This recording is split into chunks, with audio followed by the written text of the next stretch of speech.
근데 진짜 단순히 생각해도 토닉워터는 마시는 건데 형광 물질이 있다고? 네. 뭔가가 푸른 빛을 비춰서 빛나는 건 아닌가요? 토닉워터는 퀴닌이라는 물질이 들어있는데 네. 이게 형광을 내는 물질입니다. 저 이거는 물이죠? 이거는 물입니다. 그러면 비교해 주세요. 우와! 달라! 저 확실히 달라. 비교해보면 오! 얘는 근데 아무 저기 얘는 반응이 아무 게 없어요. 없어요. 네. 반응이 없어요. 우와. 우와! 더 재밌는 거를 하나 제가 하면서 발견했는데 네. 인사할 시간도 많습니다. 여러분의 시간을 낭비해드릴 느리지만 쿨한 과학. 랩미트입니다. 반갑습니다, 교수님들. 반갑습니다. 안녕하십니까. 이게 남양 특집인가요? 남양 특집이죠. 좀 이른감이 있네요. 누구나 이런 형광물질 하나쯤은 주머니에 넣고 다니지 않겠습니까? 주머니에 있다고요? 주머니에 메이크업밖에 없는데. 거기서도 형광이 나올 수도 있습니다. 진짜요? 여기에도 형광물질 있다고요? 내가 발광하고 있어? 오늘 어떻게 발광하고 있는지 이따 보여드릴 겁니다. 좋습니다. 한국기초과학지원연구원에서 강현호 박사님 모셨습니다. 네. 안녕하십니까, 강현호입니다. 네, 한국기초과학지원연구원 말에서 나오지 않습니까? 그렇죠. 기초과학을 지원하는 연구원입니다. 탄탄해야 합니다. 이 기초과학지원연구원의 가장 큰 특징이자 장점이자 대단한 점이 바로 우리나라의 최고의 실험 장비, 관측기기, 그다음에 이런 것들을 다 갖추고 있죠. 예를 들어서 대학교라든지 아니면은 이런 연구기관에서 필요한 실험들을 실험 지원을 받아서 실험도 해주고, 그렇죠? 그런 역할을 하고 있습니다. 기초과학과 관련된 여러 가지 분야들을 다 박사님들이 계시죠? 네, 주로 소재 쪽과 생명 분야 그리고 지구환경 분야 쪽에서 많이 연구를 하고 있고요. 네. 환경 쪽으로. 네. 그래서 되게 많은 실험 장비들도 있고, 와, 저번에 NMR이었나요? 2층짜리 건물에 들어가 있더라고요. 조만간 들어오는 건 3층짜리가 가면 될 것 같아요. 아, 진짜로? 와, 진짜 멋있더라고요. 도대체 형광물질과 생명과학은 어떻게 어떤 연결이 관련이 되어 있을까? 있나, 거기에 대해서 오늘 설명을 해 주실 겁니다. 여기 보시면은 특이한 것들도 많죠? 그니까요, 이게 뭔지. 오늘 조명도 어둡게 시작하지 않았습니까? 그니까요. 오늘 재미있는 실험들도 많이 있을 거기 때문에 여러분들 아마 재미있는 시간이 되지 않을까 생각을 합니다. 오늘의 제목입니다. 빛, 이미징, 그리고 생명과학, 신경과학자. 아, 제 전공이 신경과학을 아, 하고 있습니다. 5월 하면 뭐 생각나십니까? 가족의 달? 그렇지, 뭐랄까? 가정의 달이지. 가정의 달. 5월 하면은 무슨 꽃이 가장 많이 피시는지 아십니까? 장미? 이야, 맞습니다. 와우. 5월은 장미 계절이죠. 네. 5월은 장미 계절인데요. 밤에도 꽃처럼 예쁜 꽃들이 필 수 있는데 어떤 게 있을까요? 밤에도 꽃처럼 예쁜 게 밤에 필 피는 수 꽃. 있다. 밤에 밤에 피는 피는 꽃. 앞에 그림이 힌트가 될 것 같은데 불꽃도 꽃이잖아. 꽃이죠. 불꽃. 네. 이렇게 대놓고 짓구로 있는 걸 못 봤네. 그런가요? 미안. 사람들이 이제 불꽃을 굉장히 좋아하잖아요. 그쵸. 일단 어떤 이유에서 불꽃놀이를 사람들이 즐기는 걸까요? 파바방팡팡팡. 소리. 눈앞에서 이펙트가 바로 일어나고. 그쵸. 네네. 이제 시각적인 것과 청각적인 게 함께 있으면서 우리가 그리고 하늘을 바라보게 될 일이 별로 없잖아요. 맞아. 여러 가지 이유가 있지 않을까요? 네네. 그 중에 가장 큰 이유는 아무래도 이 화려한 색깔이 그쵸? 아닐까라는 생각 좀 드는데 그쵸. 지금 그 이미지 뜬 걸 보면 이렇게 하면 보이면 되게 뭔가 좀 심심하고 재미없잖아요. 그쵸. 근데 여기에 색깔이 들어가는 순간 우와, 와, 네. 이렇게 달라. 그치, 완전 다르다. 와, 이렇게 달라지네. 네. 원래는 흑백일 때는 불꽃들이 서로 구분도 안 가고 뭔가 되게 심심하고 뭐 어떻게 터졌는지 잘 모르고 하는데 여기에 이제 색깔이라는 게 들어가는 순간 그렇죠. 굉장히 화려해지죠. 네. 그리고 각각의 불꽃이 터질 때 어떤 불꽃이 어떤 건지 구분이 조금 더 쉬워지고 맞아요. 이런 이 색깔이는 정보가 이 다른 분야에서도 굉장히 많이 쓰이고 있고 되게 중요하게 쓰이고 있는데 네. 이 생명과학 분야에서도 굉장히 중요한 역할을 하고 있습니다. 그래서 오늘 그런 얘기를 좀 하려고 그러는데요. 네. 근데 생명과학 하면 이제 살아있는 거 하면 이제 우리가 보통 살아있는 사람이니까 가장 기본이 되는 거는 뭔지 아시죠? 세포가 네. 가장 기본이 되죠. 네네. 이런 네, 세포를 배양을 하게 되면 이제 네. 다음 그림처럼 자라게 됩니다. 지금 보이는데 뭐 뭉쳐도 있는 것 같고 서로 경계도 좀 애매모호하고 이렇게 대충 형태는 좀 많이 보이는 편인데 뭐 이게 어떤 기능을 하는 건지 이런 성질이 다른 세포들은 전혀 구분이 안 되고 그냥 다 비슷비슷한 애들이 섞여 있잖아요. 색깔이 들어가면 네, 이게 세 가지 지금 색깔이 들어가 있는데요. 이 세 가지 색깔의 세포들이 이제 다 다른 기능을 하거나 성질이 다르거나 이런 것들을 다 표시가 가능하거든요. 있거든요. 그렇죠. 네네. 예를 들어서 뭐 빨간 애들이 암세포다, 노란 애들은 보통의 세포다. 그러면 이제 그런 식으로 색깔 정보를 주는 순간 우리는 이게 보면서도 구분이 가능해지는. 근데 이 색깔 정보를 준 기준이 뭐예요? 그러니까 색깔 정보를 우리가 그냥 있는 세포에서 입힌 거예요? 암세포만 특정하게 빨간색으로 입히거나 뭐 노란색으로 입히거나 그런 게 다 가능해요. 이게 천문학에서도 그렇게 하잖아요. 저번에 제가 한번 컨텐츠로 다룬 적이 있었는데 원래는 다 흑백이에요. 제가 아, 네. 제임스 웹 사진을 원래 원본 사진을 가지고 와서 보여준 적이 있거든요. 아무것도 안 보였던 사진. 근데 그거를 이렇게 스케일을 내리면은 모양 형태가 나오기 시작하고 거기에다가 각각의 성질이 다른 것들, 예를 들어 성운이라든지 아니면 별이라든지 이런 것들을 색깔이 다 아름답게 우리가 보는 맞습니다. 그런 걸로 나오는 거죠. 근데 우주하고는 좀 다른 게 우주는 염색을 할 수가 없잖아. 걔네를 다 하나하나 염색을 할 수가 없잖아. 근데 이거는 진짜 염색을 한 거죠. 염색을 할 수 있는 거죠. 네.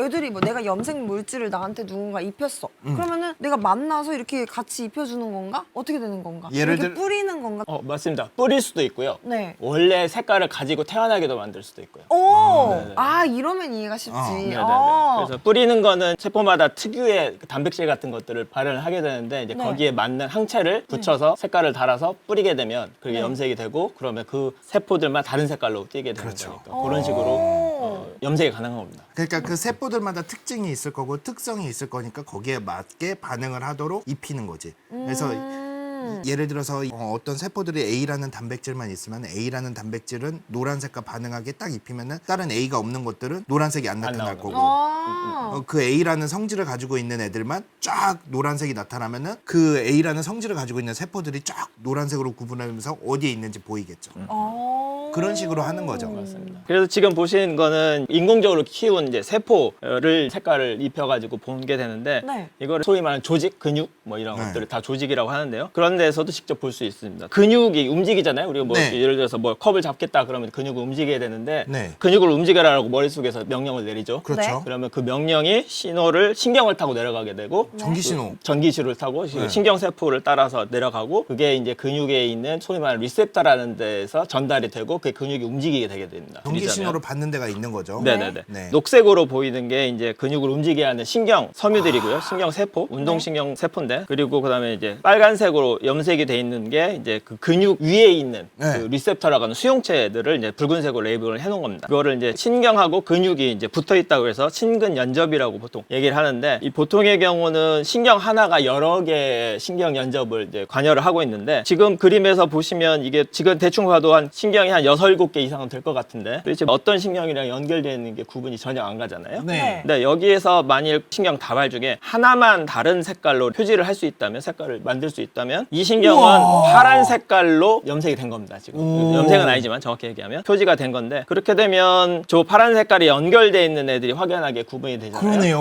어디서부터 연결돼서 어디로 가는지. 분석이 가능해지는데 이제 그렇죠. 그거를 이제 두 개를 겹쳐놓고 보면 이제 녹색 위에 파란색이 따로 겹쳐서 네. 다른 애들과 그 파란 애들이 구분이 완전히 가게 되죠. 네. 오, 와. 그냥 딱 확연하게 구별이 되네요. 근데 이게 또 재밌는 게 이거랑 관련이 없을 수 있겠지만 이렇게 막 뭔가 파라락하고 퍼져 있는 저 빨간 색깔은 뭐 여기 가운데에도 빨간 색깔 있고 다 있는데 왜 이거는 이렇게 퍼져 있는 거예요?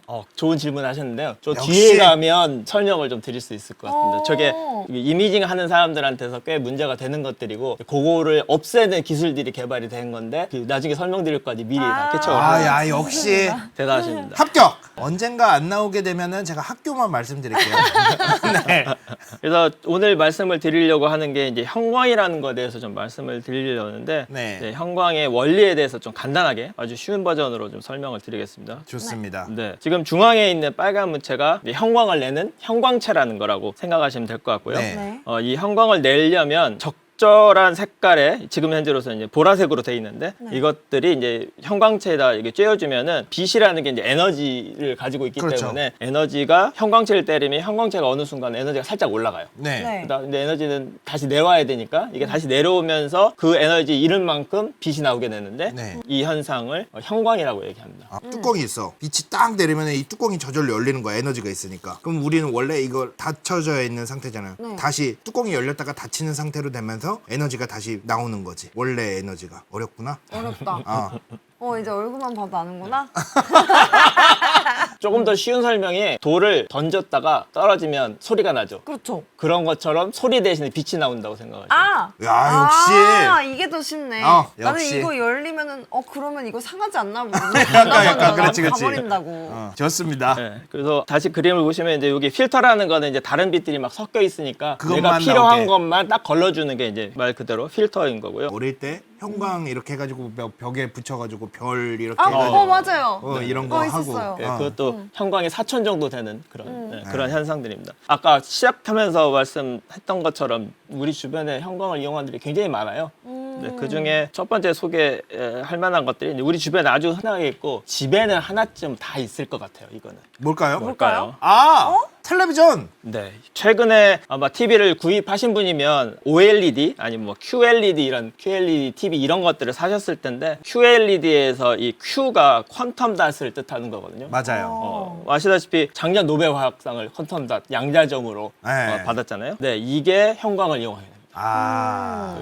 그리고 또 형광을 이용하는 것들 중에 우리 안전을 지키기 위해서 이용되는 경우도 많이 있는데 네. 제가 힌트를 좀 드리자면 제가 하나 가져왔는데 이거 그거 아니에요? 그 CSI. 오, 맞습니다, 맞습니다. CSI 하면 네네네. 막 피나 반응해가지고 루미놀. 루미놀. 네. 이를 꼭 해보고 싶었거든요. 네. 불행히도 오늘 실험은 없습니다만. 네, 루미놀은 형광하고는 약간 사촌 정도 되는 화학 발광이라는 것들을 이용하는 거고 형광하고 조금 성격이 다르긴 한데 지문을 감식하는데 이 형광을 또 이용합니다. 그래서 지문에 달라붙는 이 물질이 자성을 띈다고 그러네요. 그래서 이렇게 밀고 그걸로 싹 모으고 나면 이 지문 남은데 거기에 딱 남아서 이런 와, 빛으로 발자국 해주면 그리고 이제 왼쪽 안에 발자국이 이제 루미놀 반응을 일으키는 거에서 혈흔이나 이런 것들을 찾기 피발 때문에 봤구나. 피를 밟고 한 거 그렇다고 해야 되죠. 하나 또 예를 더 드리자면 우리 주머니에 하나쯤은 무조건 있을 수도 있다. 근데 예전만큼 사용 용도가 좀 많이 줄었어요. 예전에 정말 많이 갖고 다녔는데 네. 요즘은 많이들 안 갖고 다니는 것 같아요. 이거 준다고 하면 싫어할 사람은 없을 것 같습니다. 왜 돈밖에 안 나오냐? 오, 맞아요. 맞아요. 돈이에요? 네. 아, 이게 지폐. 돈에 지폐에 오. 형광 물질이 많이 들어가 있습니다. 그래요? 네네네. 이게 위패를 막기 위해서 네. 그런 기술들이 많이 들어가 있는데 그 중에 하나가 이제 형광이고 실험으로 간단히 보여드릴 수도 있을 것 같아서 저희 좀 준비를 했는데 오, 좋습니다. 네, 여러 가지를 해봤는데 오. 10,000원짜리가 제일 재밌게 많은 게 나오더라고요. 좋습니다. 근데 이게 그 지폐 디테일이 진짜 많아요.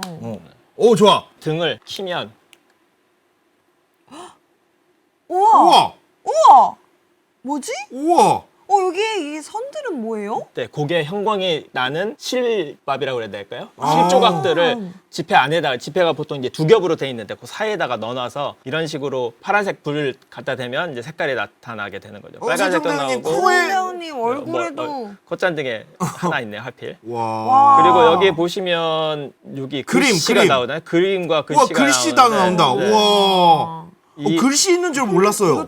이거가 용비어천가라고 그러더라고요. 아. 요 그림은 일월 오봉도. 해와 달이 있는 5개의 봉우리가 그려진 맞습니다. 그림. 그 그림이 지금 여기에 그려져 있고요. 뒤에도 과학적인 내용들이 되게 많더라고요. 그런 거 있잖아요. 이렇게 하면은 맞습니다. 이것도 그것도 위패 방지 기술 중에 하나입니다. 그림자 들어가는 거. 네. 여러 가지가 들어가 있어요. 그러니까 그러니까 이게 형광이 없으면 볼 수 없으니까 형광이 없어도 볼 수 있게 그런 그림자도 넣고 손으로 만지면 그 느껴지도록 그런 띠도 넣고 10,000원짜리 만드는데 10,000원보다 더 들었을 것 같은데. 진짜 엄청 많은 디테일이 있다니까요. 유일하게 지폐 중에 현대 문물이 들어있는 게 10,000원짜리죠. 그렇죠. 보현산 천문대 망원경. 네, 거기에 있는 거. 네.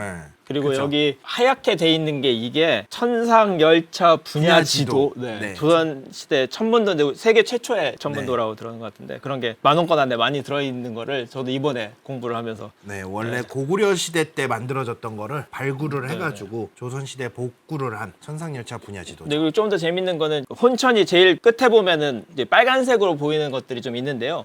네. 근데 그거를 그 형광으로 찍으면 점점으로 조그맣게 찍혀져 있는 게 그게 천문 지도인데 아 그래요? 네네. 이게 각각의 전문 별자리 같은 거를 그려놓은 별자리. 건데. 네네네. 거기에도 형광이 들어있는데 오. 오른쪽 상단에. 근데 저희가 가지고 있는 게 이제 배율이 큰 현미경 같은 거밖에 없어가지고 네. 네. 좀 넓게는 못 찍었는데 조금 더 정밀한 장비를 가지고 찍으면 저렇게 별자리가 빨갛게 나타납니다. 그래서 이런 인공적인 것들 말고 우리 자연계에서도 굉장히 많은 형광들이 발견이 되는데 굉장히 아름다운 것들이 많이 나옵니다. 와, 너무 예쁘다. 아, 자연계에 형광이 저렇게 많구나. 뭐 보시다시피 돌입니다. 발광하고 있네요. 이것들은 형광입니다. 이게 자외선 같은 걸 쬐줄 때만 빛이 나게 되는. 자외선을 형광의 기본은 빛을 받아야 나는 애들이 형광이고요. 형광 없이 나온 애들이 이제 루미네센스라고 하는 발광. 앞에서는 이제 돌을 보여드렸잖아요. 네. 근데 잘못 생각하면 형광 뭐 돈에서도 나오고 돌에서도 나오고 이러니까 뭔가 굉장히 위험한 물질, 먹으면 안 될 것 같은 물질, 약간 그런 그렇죠. 느낌 들을 수 있잖아요. 그런 것도 있지 않을까요? 뭐지? 독성이 있는 게 있고 없는 게 있고 따로따로 있겠지 또. 이제 많이 들었어. 앞을 내다보시는 능력이 대단하신데요. 네. 뭐 요즘 하이볼들 많이들 좋아하시잖아요. 아, 네, 하이볼 좋아합니까? 제가 일본에서 하이볼을 하이볼을 많이 마셨습니다. 하이볼 얘기 나오니까 너무 갑자기 맛있다. 텐션이 올라오시는데요. 네. 네, 하이볼 만들 때 이제 토닉워터라는 걸 쓰는데 맞아요. 그게 형광을 냅니다. 토닉 워터가요? 네네. 토닉워터 형광을. 네. 못 믿으시겠어요? 네. 한번 보여드릴까요? 좋습니다. 네. 네. 제가 가져온 게 요건데 토닉 워터. 토닉워터. 근데 이게 탄산이 많이 들어가 있어가지고 그리고 바로 따르면 거품이 좀 많이 나는데 거품이 나면 실험에 좀 방해가 돼서 그걸 제가 이제 병에다가 하루 전에쯤 담아서 이제 김을 좀 많이 뺀 상태입니다. 지금도 네. 김이 조금 빠지잖아요. 근데 진짜 단순히 생각해도 토닉 워터는 마시는 건데 형광 물질이 있다고? 네. 뭔가가 안에서 아 이거 푸르게 빛나는 게 있네요. 네. 이 푸른 빛을 비춰서 빛나는 건 아닌가요? 토닉워터는 퀴닌이라는 물질이 들어있는데 네. 이게 형광을 내는 물질입니다. 저 이거는 물이죠? 이거는 물입니다. 그러면 비교해 주세요. 우와! 달라. 저 확실히 달라.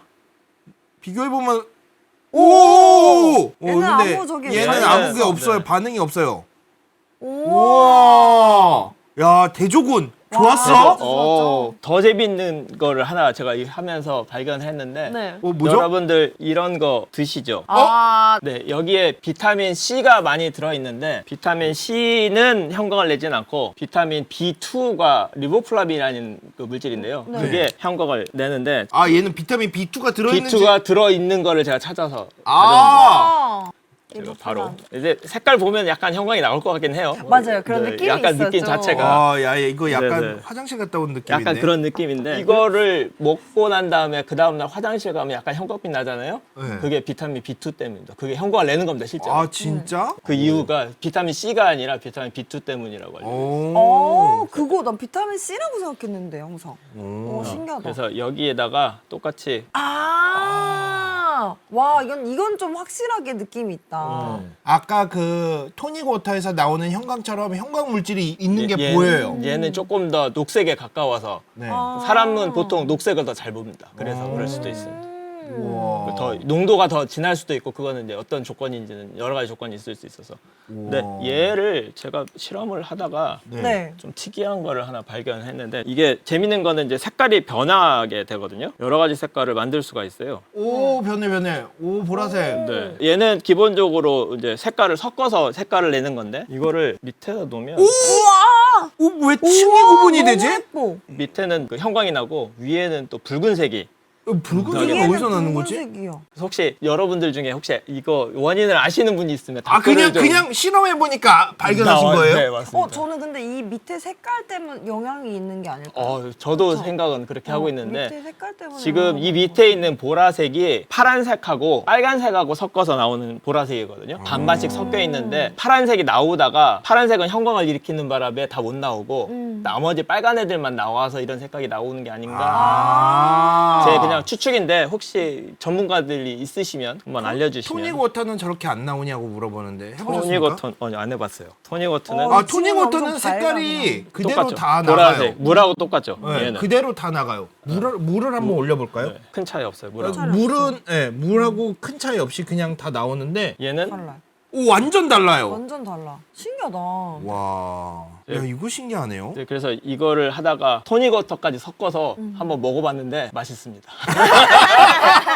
많은 네. 부분을 실험하셨네요. 이것저것 하다 보니까 이제 맛있다는 것까지 밝혔고 그래서 이름도 하나 지었습니다.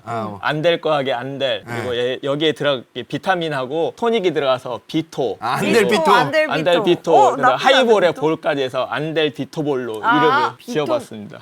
비토볼. 그래서 이런 형광들이 어떻게 일어나는지 그 슬라이드를 보시면 실제 형광을 발견한 계기가 된 게 토닉 워터입니다. 아 진짜로? 네, 실제 이 형광을 발견한 사람이 조지 스톡이라고 하는 사람인데요. 네. 이분이 이거를 발견하게 된 계기가 이제 유럽 같은 경우에는 스테인드 글라스가 잔뜩 들어가 있는 교회들이 많이 있잖아요. 많죠, 아, 많죠. 네. 네네. 그런 데에서 있었는데 마침 그때 빛이 스테인드 글라스 중에 이제 파란색 쪽을 딱 뚫고서 들어왔는데 하필 또 그때 그 토닉 워터가 들어있는 병이 앞에 눈앞에 있었대요. 네. 파란 빛을 받은 토닉 워터에서 이게 빛이 나오는 걸 보고 나중에 그거를 이제 형광임을 밝히고 형광이라는 이름을 스톡이라는 분이 붙이게 된 겁니다. 저게 토닉 워터를 지금 오른쪽에 보면 솔루션 오브 퀴닌이라고 돼 있잖아요. 네. 솔루션이라는 건 이제 용액이라는 뜻이고 퀴닌이라는 화학 물질이 있나 봐요. 퀴닌이 형광을 내는 물질이고요. 그게 토닉 워터 안에 들어 있습니다. 그래서 혹시 실험을 하고 싶으신 분들은 오리지널이라고 돼 있는 거를 사야 돼요. 요즘은 퀴닌이 없는 토닉 워터도 많이 나와가지고 퀴닌이 있음을 확인하고 사셔서 실험을 하셔야 될 겁니다. 이 형광에 대해서 조금 더 전문적으로 얘기를 잠깐 드리자면 뭐 아시다시피 빛은 에너지니까 광자가 이 퀴닌에 들어가면 파란빛이 퀴닌에 들어가면 이 퀴닌이 들뜬 상태로 올라갔다가 또 바로 다시 내려오는데 그때 이제 형광이라는 걸 내게 되고 이거를 이제 조금 더 전문적으로 그려놓은 게 이제 자블론스키 다이어그램이라고 하는 건데 이런 걸 보시면 이게 형광이나 발광이나 다 이런 식의 그림으로 설명이 가능하겠죠. 그래서 다음 슬라이드들은 어제 그제 형광 실험을 하다가 발견한 것들 몇 개를 이제 첫 번째 게 좀 전에 실험한 거고요. 그 다음 슬라이드를 보시면 제가 마시기 직전에 토닉 워터를 넣고 얼음까지 넣어서 했더니 똑같은 상태에서 왼쪽은 빨간 빛만 낸 거고 오른쪽은 파란 빛만 냈는데 파란 빛 낸 거는 형광만 일어나고 빨간 빛 낸 거는 이제 빨간색 빛이 올라오는데 이제 중간에 보라색 빛을 넣으면 파랑과 빨강이 같이 나와서 그런지 형광과 그 빨간색이 같이 나오는 좀 특이한 와, 되게 현상이었어요. 신기하네. 그 빛에 따라서 오른쪽과 왼쪽이 진짜 딱 어떻게 저렇게 반반이 되냐. 와. 네네. 근데 뭐 이런 형광이 생물 안에서도 많이 발견이 돼요. 네. 아 생물이요? 생물 안에서요? 생물 안에서 많이 발견되는데 비디오인데요. 왜 근데 그런 이거 얘기 있잖아. 해파리구나. 아, 그치. 해파리 야광이 많이 나오죠. 야광 해파리 많이들 들어보셨죠? 우리 심해에 썼을 때도 심해에 있는 친구들이 형광물질 가진 애들이 많다고 하지 않았었어? 아, 근데 쟤는 왜 형광을 내지? 이건 뭐죠? 이거는 플랑크톤인데요. 바이오루미네센스 생물 발광을 하는 아, 애들인데 이거 야광충이구나. 야광충하고 같은 거라고 보시면 될 겁니다. 아, 우리나라도 충남 서천이나 이런 데 가면은 저런 야광충을 진짜 많이 볼 수 네네. 있대. 우리나라에서도. 그래서 보신 것처럼 이런 형광 물질을 내는 게 이제 그 중에서 제일 유명한 게 아까 보셨던 해파리 같은 경우인데 네. 해파리에서 발견된 GFP가 아마 제일 유명할 것 같은데 GFP? 네. 보시면 이제 형광을 내는 이제 해파리들입니다. 여기에 이제 형광을 내는 물질들이 GFP라고 하는 그린 플로레센트 프로틴 또는 우리말로는 녹색 형광 단백질이라고 보통 얘기를 하는데요. 그거를 처음 해파리에서 분리하신 분이 일본인 과학자 시모무라 오사무라는 분인데요. 이분은 해파리의 일종인 아쿠아리아 빅토리아라고 하는 그런 해파리에서 GFP를 이제 처음으로 분리하는 데 성공했는데 이때 해파리를 한 100만 마리는 쓰셨다는 아, 진짜로? 후일담이 이분이 처음 이거를 분리했을 때가 1960년대 70년대 정도라서 그 당시에는 과학기술이 지금만큼 발전한 때가 아니라 훨씬 더 많은 양이 더 필요했고 아무리 많은 양이 필요해도 100만 마리면 와. 해파리 학살자, 해파리의 해파리 적이다. 학살자. 좋습니다. 네네. 그래서 이런 GFP를 구조를 연구하다 보니까 이름 자체가 프로틴이라는 말이 들어있잖아요. 이게 단백질입니다. 네, 그래서 구조를 보시면 다음 슬라이드에서 보시면 이제 구조가 나오는데요. 이게 구조는 이런 원통형 구조의 안쪽에 보면은 저기 노란색으로 지금 표시가 돼 있는 네. 저게 형광을 내는 퀴닌 같은 물질인 겁니다. 저희가. 그래서 제가 형광을 내는 애고요. 그 안에 이제 있고 그다음에 밖에 원통형 구조가 그거를 보호하고 있는 그런 구조를 우와, 가지고 되게 있고. 신기하다. 네네. 단백질을 이루고 있는 게 아미노애시드인데 아미노애시드 한 238개인데 한 240개 정도 돼 있고 뭐 분자량은 30kDalton 정도. 크기로 따지면 한 3나노미터 정도 된다고 그랬죠. 하나의 크기가. 이게 말씀드린 것처럼 이게 단백질이니까 단백질이면 보통 이제 해당하는 유전자가 있고 네. 그 유전자를 이제 세포 내에서 발현을 시킬 수만 있다면 세포가 어떤 색깔을 띠게 된다는. 이거를 이제 처음으로 한 사람이 마틴 첼피라고 하는 분인데요. 마틴 네. 첼피. 네. 예쁜 꼬마 선충이라고 혹시 알죠. 알아요? 우리 너무 친한. 네. 아유. 이름 예쁘잖아요. 아, 예쁘다. 네네. 이분이 한 게 이 예쁜 꼬마선충 몸 안에 있는 알에다가 이 녹색 형광 단백질 유전자를 주입을 해가지고 발현을 시켰어요. 아, 예쁜 꼬마 선충 알에다가 형광물질을 주입하면은 그 알이 태어났을 때 형광물질이 형광물질. 되냐? 예쁜 꼬마 선충이 발광하냐? 형광을 오. 띠게 되는 거죠. 그걸로 94년도에 사이언스 표지를 와, 발광하는 꼬마 선충이 사이언스 표지를 장식했습니다. 네. 한 이런 형광 단백질이 이제 꼭 해파리 같은 데서만 발견되는 건 아니고요. 바닥에서 자라는 산호, 코랄이라고 그러죠. 그런 데서도 많이 발견되는데 이쪽은 조금 붉은 계열이 좀 많이 발견이 됩니다. 노란색에서 붉은색 계열 쪽이 많이 나오고 이게 이유는 뭐 저도 정확히는 모르겠습니다. 이런 그 여러 가지 색깔들을 내는 이제 단백질들이 많이 발견이 되는데 이런 것들을 이용을 해서 아주 다양한 색깔의 형광 단백질을 만드신 분이 있습니다. 그분이 로저 첸이라고 하는 분인데요. 개인적으로 굉장히 대단한 과학자라고 생각이 되는데 이분이 한 거는 이제 GFP가 단백질이니까 네. 여기다 돌연변이를 일으킬 수가 있게 되거든요. 그렇죠, 유전자를 단백- 바꾸면. 맞아요. 네네네. 그래서 이 돌연변이를 유발을 해서 원래는 녹색만 나는 애를 파란색도 내고 왼쪽에 보이는 EBFP, ECFP 파란색 계열의 여러 가지 색깔들을 만드셨고 앞에서 말씀드린 산호에서 이제 적색 계열이 나온다고 그랬잖아요. 네. 그거를 또 이용을 해가지고 빨간색 계열의 형광 단백질을 이제 개발을 하신 거예요. 쉽게 얘기하면. 와. 초록색 크레파스가 있던 걸 18색 크레파스로 만드셨다. 와, 이건 뭐 과학과 예술의 영역을 다. 아, 그래서 오른쪽에 있는 거는 말씀하시죠. 저걸로 그림을 그리신 건가요? 네, 맞습니다. 이게 그러니까요. 굉장히 어찌 보면 기념비적인 그림인데요. 자기가 만든 그 각각의 형광 단백질들을 이제 그 박테리아에다가 발현을 시켜가지고 네. 그걸 가지고 그림을 그려. 박테리아로 그린 그림 네. 그런 거 있잖아. 우리 옛날에 레몬즙으로 그림 그리고 불 태우면은 아, 나타나는 맞아요, 거. 맞아요. 약간 그런 식으로 네네네. 그렸구나. 네, 그래서 이분은 또 이것뿐만 아니라 이제 칼슘 센서를 아마 생물하시는 분 좀 아실지도 모르겠는데 카멜론이라는 게 있는데 네. 그런 것도 네. 만드시고 그다음에 관련 특허가 100개 이상 가지고 계신 아, 분인데요. 대단하신 그 분이구나. 굉장히 대단하신 분인데 좀 안타깝게도 16년도에 사망을 64세 사망을 하셔가지고 참 과학계에서는 굉장히 좀 안타까운 손실이 있었어요. 네네네.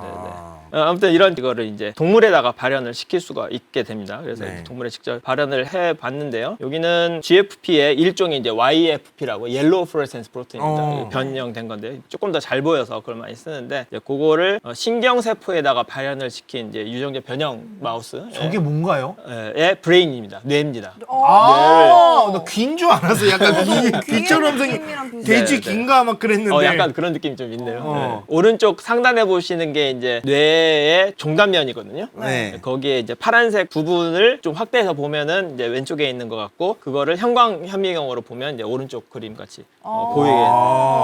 형광을 하고 나니까 다 잘 보이기는 하네요. 네, 그 확실하게. 세포들이 다 형광을 띠고 있으니까 아. 그 안에. 네네. 우와. 그러면은 저 자료에 보시면은 오른쪽 아래에 보면은 쥐들이 지금 눈이며 꼬리며 약간 왜 형광펜으로 칠한 맞아요. 것처럼 딱 그 색깔이 나잖아요. 쟤네는 그러면 야광인 거예요? 쟤네들도 형광인 거죠. 눈에도 신경세포가 있으니까 신경세포에다가 형광을 띠면 눈에서도 형광이 나옵니다. 그래서 그 마우스를 구분할 때 얘는 형광이다 아니다를 팔 때 그 라이트 같은 걸 보고 눈에서 형광이 나오면 형광된 거, 안 나오면 아닌 거 구분도 가능하게 돼요. 와. 아니 그러면은 저 형광 물질이 있는 거 자체가 몸에 막 해롭거나 이런 상황은 아닌 건가요? 어차피 단백질이긴 어차피 하니까. 단백질이고 뭐 그렇게까지 해가 끼치진 않는 것 같습니다.